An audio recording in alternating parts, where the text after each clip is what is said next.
السلام عليكم يا حبايبي، عاملين ايه؟ يا رب تكونوا بخير وبصحه جيده وطاعه دايما لله. مطبخ التوفير النهارده الشيف زينب عبد الحميد هنعمل النهارده مشروب الكركديه الرمضاني الخطير اللي منه علاج، وكمان هنقول فوائده، وهنعمله بكذا طريقه، وهنشوف مشروب الشربات المركز للكركديه عملناه ازاي. تعالوا يا حبايبي هتستفادوا كتير، ونشوف عملناه ازاي، ورمضان كريم والله اكرم. وتعالوا نشوف الفيديو عملت الكركديه ازاي. النهارده هنعمل مشروب الرمضاني الكركديه. بيكون طبعا زي ما حضراتكم شايفين كده، ده ربع كيلو. بنقيه من اجود الانواع، يعني مثلا كركديه الورده من احسن انواع الكركديه. احنا عشان نعمله في بيتعمل منقوع وفي بيتعمل مغلي. فاحنا عايزين نتكلم بالنسبه لكركديه، انه مشهور قوي ان هو بيعالج الضغط. ففي ناس يقول لك لو خدتوه منقوع يعالج الضغط العالي، ولو غليتوه يعالج الضغط الواطي. طبعا مفيش الكلام ده. كركديه عامه بيعالج الضغط العالي. يعني مثلا لو احنا مرضى ضغط عالي، مش هو اللي بيعالجه. ده مش كوبايه بتاعت النهارده، لا ده يعني مثلا 3 كوبايات مثلا خدناها في اليوم لمده اسبوع عشان يجيب معايا نتيجه ويظبط لي الضغط. بس طبعا ما يلغيش العلاج مع العلاج. يعني مثلا لو العلاج بناخد قرص 4 مللي، بقى هيقلل الجرعه ويخليه 3 مللي. يعني بتوع الضغط الواطي طبعا بسبب الانيميا مثلا، او باي اسباب تانية، او بسبب الحمل، او بسبب اي سبب بيخلي الضغط يكون واطي، لازم يراعوا جدا وهم اللي بيشربوا الكركديه. يعني ما ينسقوش لمقولة المنقوع للضغط العالي والمغلي للضغط الواطي. هو عامة لازم هو يتنقع في مية سخنة عشان يخرط لي كل المادة اللونية اللي هو موجودة فيها. طبعا هو مضاد للأكسدة، في مركبات كده بتديني لون أحمر. مادة الأنتوسيتين زي ما حضراتكم شايفين. هو ثبت علميا ان هو خافض للضغط الدم في كل الأحيان. فاحنا دلوقتي هنتكلم على ان قبل ما انا ما اتكلم طريقة عمايل الكركديه، انا بتكلم على ان ده نبات. هو نبات بيعتبر الكركديه دي من الاعشاب الصحيه والمفيده لجسم طبعا الانسان بشكل عام. لما اجي اتكلم عن الكركديه، طبعا مذاقه الطيب بتاعه يحبه الكبار والصغيرين، وهو رائع وبيتميز من القيمه الغذائيه الفريده، ما فيه يعني قيمته جامده جدا جدا. عشان لما اجي اتكلم عن الكركديه اقول ان هو يحتوي على العديد من المركبات والعناصر الضروريه لصحه الانسان. طبعا هو مخفض في عدد السعرات الحراريه، وخالي من الكافيين، ويحتوي على كميه كبيره جدا الكركديه من المعادن والكالسيوم، اللي هو الكالسيوم والحديد والمغنيسيوم والفوسفور والبوتاسيوم والصوديوم والزنك. يحتوي على فيتامينات زي حمض الفوليك. طبعا هو غني عن التعريف. بس انا لما باجي انقع الكركديه، انا بنقعه من 4 ساعات لليله، 8 ساعات بالكتير. طب ليه انا مثلا ما بنقعه؟ لو نقعته يوم كامل، لا ده بيدخل بقى البني ادم في ايه، مش بينفع بعد ليله كامله، لان بيترسب الاملاح الاكزالات، وبيسبب عندنا ضرر للكلى وحصاوي ومشاكل. يعني من ان انا بنقعه فتره طويله. من ضمن فوائد الكركديه ان هو بيعمل على انقاص الوزن، لان عدد سعراته بتكون صفر، وصفر كمان كربوهيدرات. لكن لما بيجي مرضى السكر يجي يشربوه من غير اي اضافات او من غير اي سكر، بيبقى جميل جدا ليهم، اللي هم المرضى السكر. كمان بيحمي من السرطان. غني بالمواد الاكسده، لانه غني بالمواد المضاده للاكسده. بيساعد في علاج الكبد الدهني، ومضاد للبكتيريا، وبيساعد في علاج ضغط الدم. طبعا ده شيء اساسي زي ما قلنا قبل كده اهوت. بيساعد في تقليل الكوليسترول، اللي هو فيه كوليسترول ضار، وفيه كوليسترول جيد اللي هو ال HDL، يعني لحد معقول. طبعا هو ليه دور عامل مساعد، يعني دوره عامل مساعد فقط مش علاج. يعني برضو بنقولها مرارا وتكرارا، هو هو دوره ان هو بيساعد بس مش علاج. لازم برضو مرضى الضغط العالي بياخدوا علاجهم مع شرب الكركديه مره او مرتين في اليوم لفتره مثلا 3 شهور. تبص تلاقي ظبط معاه الضغط مع الادويه. مجرد هو يقلل من كميه الادويه، لان الادويه دي ماشيه مع مريض الضغط مش بيوقفها، بيبقى على حسب ما بيبقى زايد او واطي فبيستمر معاه. احنا اول حاجه زي ما حضراتكم شايفين اتعرفنا على نبات الكركديه ومدى اهميته لجسم الانسان. تعالوا بقى نشوف هنحضره ازاي. زي ما حضراتكم شايفين كده اهوت ادي نبات الكركديه. اول حاجه ده ربع كيلو، باخد جزء منه، هحاول اطلع منه بالمصفى الضيقه، اطلع منه الاتربه زي ما انتم شايفين كده اي حاجه مش كويسه، وانقيه كده اهوت لو في اي حاجه عالقه فيه. ده اول مرحله بعملها فيها كده اهوت عشان اضمن ان انا ان الكركديه بتاعي نضيف. طب تاني مرحله ان انا بغسله تحت الحنفيه، مجرد بس الميه تنزل عليه عشان يهبط لي الاتربه اللي كان بيبقى عرضه العطار في قلب الشوال، بيبقى متعرض للتراب والحاجات دي. زي ما حضراتكم شايفين انا بشطفه بس كده اهوت، بجيب الميه عليه كده اهوت عشان خاطر بس مجرد ان انا الاتربه بهذا الشكل كده بس سايباه بيتصفى زي ما حضراتكم شايفين كده. وابتدي بقى انا احط عشان اعمل مركز الكركديه، احطه في ازازه كده زي شربات الفراوله وشربات الورد وشربات النعناع. في شربات اسمه شربات الكركديه فبنعمله ونحطه في ازازه في باب التلاجة بيقعد لو ما عندناش فريزر، او ان احنا بنحبه نعمله على طول اول باول يبقى جاهز على طول للشغل. فانا هحط هنا اهوت قيمه 6 كوبايات. وزي ما حضراتكم شايفين مش معقول احط 6 كوبايات على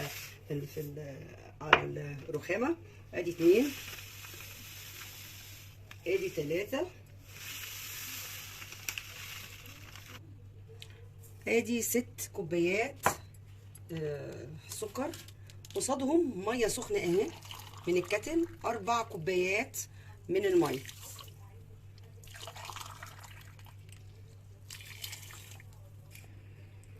ابتدي بقى اجيب اللي انا كركديه اللي انا نقيته وغسلته زي الفل زي ما حضراتكم شايفين. هبتدي احطه زي ما حضراتكم شايفين، هبتدي بقى اعصر عليه زي ما حضراتكم شايفين. هبتدي اقلب كله مع بعضيه قبل ما ما احطهم على النار يغلي من 10 دقايق ربع ساعه زي ما حضراتكم شايفين. زي ما حضراتكم شايفين كده قلبته كامل على بعضيه، السكر بالميه بالكركديه بعصره الليمونه كامله. وعندي دلوقتي اخر حاجه نص معلقه الملح ليمون لحفظه وعدم تسكيره، ما يخليش السكر يعمل حبيبات كده. بس المرحله دي في الاخر خالص قبل ما اطفي عليه. دلوقتي احطه على النار قيمه ربع ساعه. عقبال ما نعمل شربات او مركز الكركديه على النار يغلي ويقعد ويتقل، هنعمل ربع كيلو كمان، لان اللي على النار ده ربع كيلو كركديه و6 كوبايات سكر و4 كوبايات ميه وعصره ليمونه، وهنحط في الاخر نص معلقه ملح الليمون. ربع كيلو التانيين انا قسمتهم نصين بعد ما غسلتهم، نص زي ما انتم شايفين في المصفى بس ينزل ميته وينشف.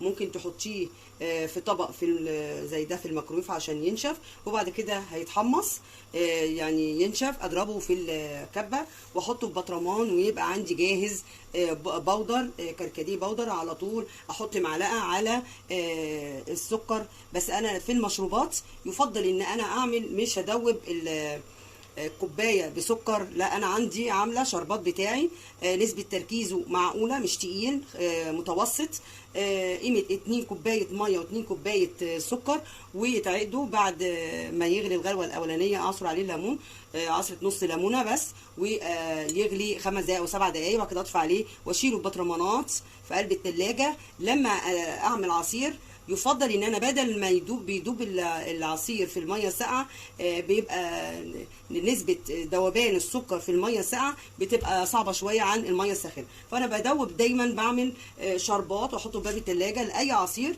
او مثلا واخده معلقه وحط عليه الشربات السيرب بتاعي ويتقلب بسهوله جدا ويدوب بمنتهى السرعه بدل ما اضربه في الخلاط وبيعمل رغاوي جامده. زي ما حضراتكم شايفين الجزء ده هبتدي احطه في قلب البطرمان ده وانقعه.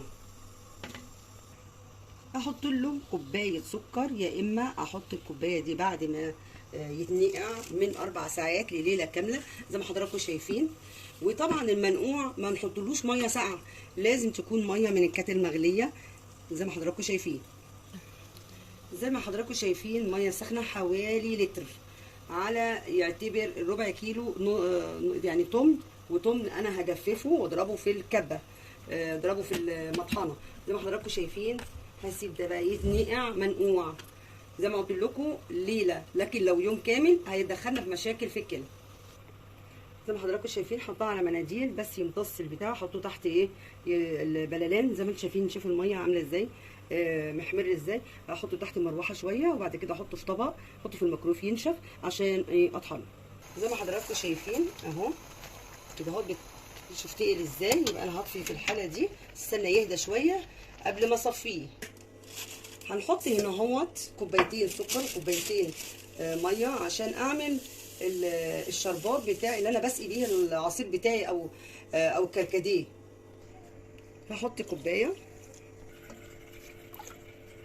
وادي السيرب ده انا بعمله عشان اسقي بيه اي مشروبات، ليموناته، كركديه، بيكون اسرع عن السكر ما اجي ادوبه في قلب العصير. هحطه على النار ولما يغلي هديله عصره نص ليمونه، وبعد كده هطفي عليه بعد 7 دقايق. زي ما حضراتكم شايفين هحط ملح الليمون واقلب كويس جدا عشان السكر ما يسكرش ولا يعمل حبيبات، وكمان عشان ماده حافظه لان انا هحطه في باب التلاجة. طبعا الثمرات بتاعه الكركديه دي برده هنقعها تاني في ميه بعد ما اصفيها. زي ما حضراتكم شايفين اول حاجه بصفيها في قلب مصفى ضيقه زي مصفى الشاي، ابتدي اضغط عليه بالشكل ده لغايه لما انزل كل العصاره بتاعته. طبعا دايما في قلبيه سكر، فانا هنقعه تاني في ميه قيمه نص لتر، ويطلع يخرج منه اللي باقي، وكمان في قلبيه السكر. فانا بفضل اعصر كده لغايه لما احصل على المركز بتاعي. بعد كده هحطه يتنقع زي ما حضراتكم شايفين. زي ما قلت لكم فاتحه الكاتل على ميه سخنه، لان طبعا النقع مش بالميه الساقعه، نقع بالميه السخنه عشان يخرط لي كل اللي عنده وطلعه لي. مش هسيبه الا اللي انا مستفاده من كل حاجه فيه، هرمي عليه الميه. يبقى انا كده عملت منه المركز زي ما حضراتكم شايفين. ادي المركز تقيل ازاي. بعمل ايه بقى؟ بحطه في ازايز، بس يبقى احطه في ازايز وابتدي بقى احطه باب التلاجة. لما اجيب كوبايه احط التلت والتلتين ميه ساقعه، احط السيرب اللي انا بحطه لما يجي ادوقه. هو طبعا فيه سيرب ومركز، لكن احنا عاملين السيرب للمنقوع اللي احنا نقعينه هنصفيه، ولما نيجي نحليه بالسيرب بدل السكر يعني. غليت السيرب، ابتدي بقى احط عليه عصره نص ليمون.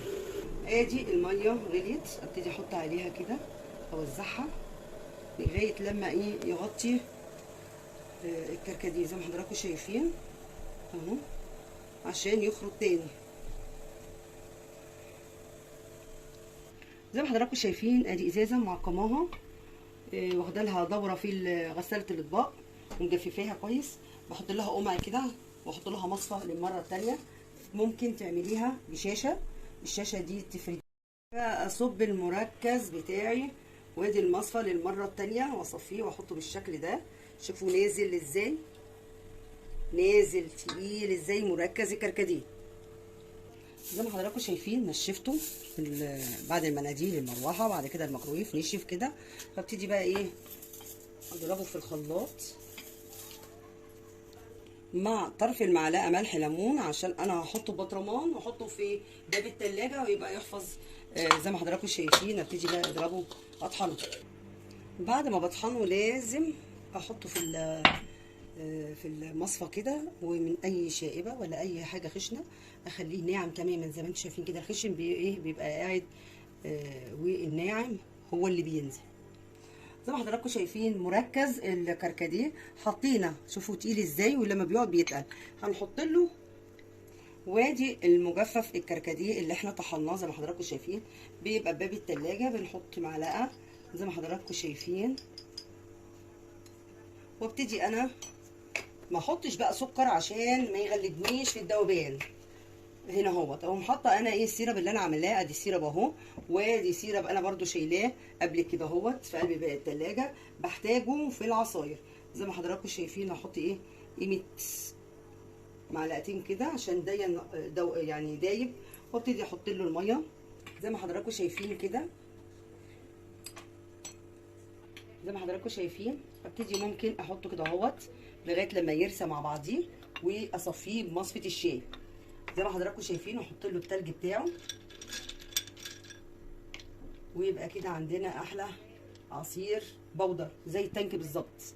طب بالنسبه لهنا اهوت هحط له مجرد الميه، مش هحط له سيرب لان هو طبعا مركز يعني فيه السكر بكفايه. زي ما حضراتكم شايفين اهو حمره جميل ازاي ومش تقيل، والسكر هايل ومظبوط. يعني انا بحط له قيمه معلقتين، وبعد كده ايه احط بقيته ميه في ثواني هتحصلي على اسرع عصير زي ما حضراتكم شايفين. ونحط له الشفاطه بتاعته، وادي احلى عصير كركديه.